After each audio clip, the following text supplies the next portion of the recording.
দিল্লির এক অভিজাত এলাকায় নিরাপত্তা বেষ্টিত একটি ফ্ল্যাটে অবস্থান করছেন বাংলাদেশের সাবেক প্রধানমন্ত্রী শেখ হাসিনা। ভারতীয় নিরাপত্তা বাহিনীর নজরদারিতে থাকা এই বাসস্থান এখন একটি রাজনৈতিক অনিশ্চয়তার প্রতীক।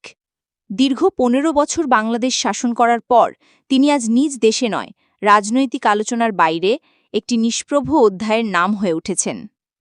যিনি একসময় ভারতের ঘনিষ্ঠ বন্ধু হিসেবে পরিচিত ছিলেন, আজ তার উপস্থিতি নিয়ে দিল্লিতে একটি ভিন্নধর্মী অস্বস্তি কাজ করছে। প্রকাশ্যে কিছু না বললেও ভারতের পররাষ্ট্রনীতিতে একটি কৌশলগত পরিবর্তন স্পষ্ট।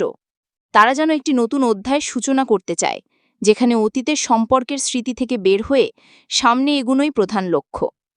সাম্প্রতিক সময়ে জানা যাচ্ছে শেখ হাসিনার সঙ্গে বাংলাদেশের শীর্ষ রাজনৈতিক নেতা, এমনকি তার দলের নেতারাও যোগাযোগ রাখতে পারছেন না।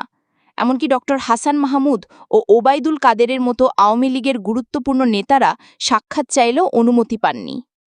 ভারত এখন ড ইউনূসের নেতৃত্বাধীন নতুন সরকারকে মেনে নিয়েছে বলেই প্রতীয়মান। তবে পারস্পরিক সম্পর্ক এখনও গভীর নয়। সীমান্তে উত্তেজনা, চিকিৎসা ভিসার বিধিনিষেধ, বাণিজ্যিক কিছু জটিলতা, সব মিলিয়ে সম্পর্ক বরফাবৃত। বিশ্লেষকদের মতে ভারতের একটি বড় কৌশলগত ভুল ছিল দীর্ঘদিন ধরে এককভাবে একটি রাজনৈতিক শক্তির ওপর নির্ভর করা।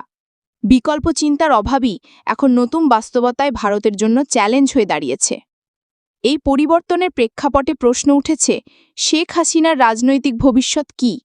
তিনি কি আর বাংলাদেশ রাজনীতিতে সক্রিয় ভূমিকা রাখতে পারবেন, নাকি সময়ের নিয়মেই তিনি থেকে যাবেন একটি অধ্যায়ের প্রান্তসীমায়?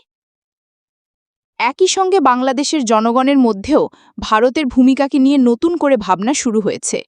অতীতের বন্ধুত্বপূর্ণ সম্পর্ক এখন প্রশ্নের মুখে।